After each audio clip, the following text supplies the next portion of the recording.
Kausapin natin ang chairman ng Senate Committee on Energy, Senator Erwin Tulfo. Senator, magandang morning. Magandang morning. Si Katunying po, saka si Ka Jerry.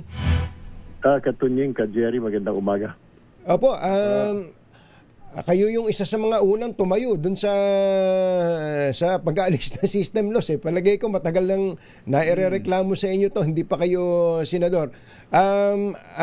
Moving forward, ano pong gagawin ng Committee on Energy at gaano kabilis po ninyo ito ipapasa?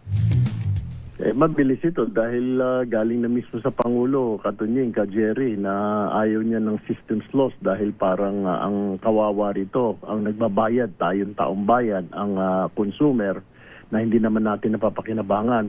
Mm-hmm. Tamang-tama, sa Thursday, meron akong hearing sa Committee on Energy ang tungkol sa pagre-review ng IPIRA law. So, ang galing! Bigyan namin ng priority. Sakto pala, no? Wala bang pending proposed bill na related po sa sinabi ng Pangulo? Yun, o yun mismong sinabi ng Pangulo ang tema? Wala actually. Ang nakalagay lang review the IPIRA law. Kasi maraming butas yung batas na yan eh.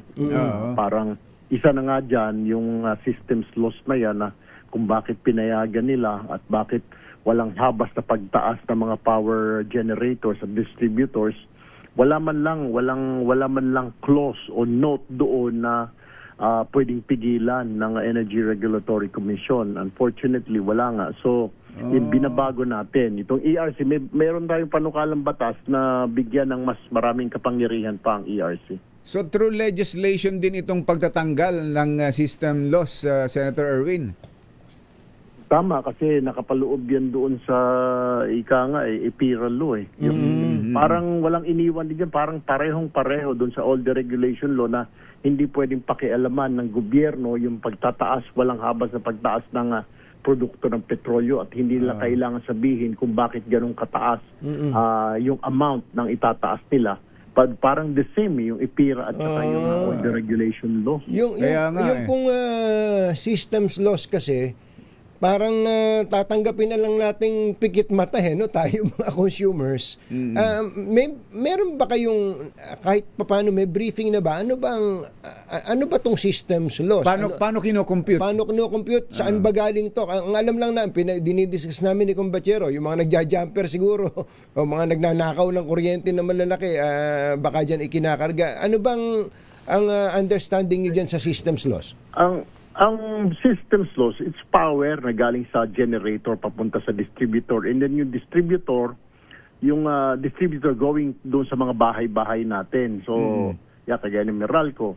Pagkatapos, yung power na yon biglang nawawala, parang nag-evaporate. Maraming dahilan eh. Tama ka, yung nagja-jumper, nakakalibre sila. Or minsan talagang may power outage, mayroong nasira na linya, tapos tuloy-tuloy yung kuryente. Pero tayo nagbabayad. Ang magandang example dyan, Katunying, Ka Jerry, parang isang tindahan. Pag na-shoplift ka, nag-shoplift sa tindahan, charge mo ba sa susunod na customer? Taasa mo yung presyo.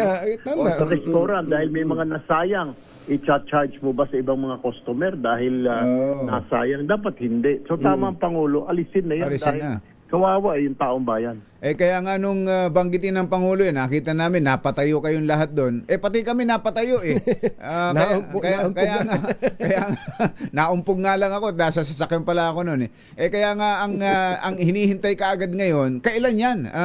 Sa tingin mo, Senator Erwin, kailan ang pinakamabilis na mararamdaman o masisimulan ng makita nating wala na sa bill ang system loss? Idadaan yan sa ilang hearing, Ka Jerry, Katunying, at pagkatapos i-sponsor natin sa floor yan. Hopefully ang pinakamaaga na kita natin towards early next year siguro dahil dadaan pa yung mga first reading, second reading, third reading. Pero may isang mabilis niya pag gusto. Pwede siyang maglagay ng EO, executive order. Ayun, EO na lang. Pwede yung EO? Kung pwedeng i-supersede niya yung batas, pero mukhang hindi yata dahil nakapaloob yan sa batas sa IPIRA law. So, hindi basta-basta. Baka So, sakali. titignan ko kung Baka pwede, pwede. paano ba? Baka pwede, oo. Parang interim, yung in the interim habang wala pang legislation na konkreto, Oo. ay baka pwedeng makialam na through administrative action ang Tsaka Pangulo. teka, di ba tayo nasa ilalim pa rin ng energy Oo nga pala. emergency, national energy Tama. emergency? Hindi- Baka pwede hindi yan. pa naman binabawi yun. Oo. Tama naman kayo, hindi pa binabawi yun ng Pangulo. So, ongoing yung national emergency. So sa Thursday po may hearing kagad ang Committee on Energy. Nako may energy pa ba nun? May impeachment. Baka wala. Pag Thursday kasi katunying Jerry, walang impeachment Thursday, Friday. So, doon namin gagawin yung mga hearings namin Thursdays and Fridays. Opo. Okay, baka kasi pwedeng isama nyo na rin kung may a-attend po ng mga taga-electric cooperative o Ay, meron po. Meron kasi ang nangyari dyan katunying. Jerry, last week, inakulang kami ng oras sa mga nagsalita lang, puro mga nasa government agencies. Sa Thursday, halos lahat sila, Meralco, yung Aboitiz, lahat, mga electric cooperatives. Sila naman ang maggagawa ng presentation. So, nilalatag na ho natin doon. I'm sure, narinig naman nila. Mukhang hindi natutuwa talagang Pangulo sa Systems Loss Net. Natin, pati yung mga kababayan natin. So, the only way is alisin po yan. Opo. Ay, Hindi, teka muna. Ang systems loss ba sa distribution lang o mula sa generation papuntang transmission? Wala din daw sa generation, galing sa Anak ng bakang dalaga. Lahat pala sila mayroong systems lahat sila loss. paano ang hatian nun? Paano hatian ang kita sa system Ang loss? buhay to. Hindi ko na alam kung may hatian pa dyan. Pero alam ko, biglang naglaho lang, parang nag-evaporate na power. Oo nga Hindi, actually, kaya ako gustong itanong yung mga electric cooperative. Ewan ko lang kung narinig nyo na yung ganitong mga kwento na may mga local officials na barako sa kanilang lugar. Local officials, congressman, na katakot-takot ang konsumo ng kuryente sa kanilang mga mansion at iba pa, nililibre ng electric cooperative. Tapos, Dahil, nakapasok sa systems loss? tapos dahil hinaharas ng mga ito, yung mga opisyal ng electric cooperative na karamihan, sila din ang nagpa-appoint o backer. Pakitingnan nyo nga rin po yun at mukhang nasasama din sa systems loss yun Ang balita ko dyan, Katunying, tama ka, may mga narinig na ako na ganyan. Pero yung iba yung sinasabi mong libre, kasi sila yung may-ari. Sila may-ari ng electric cooperative.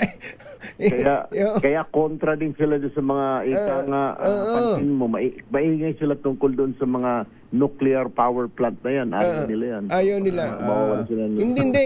Pero yung aking binabanggit, munti ko nang mabanggit tuloy yung pangalan ng congressman saka yung mayor kasi wala naman akong ayaw magsalita, nanginginig pa sa takot pag nagkukwento sa akin dahil mabagsik yung congressman na senator Mabagsik. Baka lang pwedeng ma-discuss publicly, especially sa committee hearing, yung ganyang ginagawa na ilang mga tulisan na nasa local level.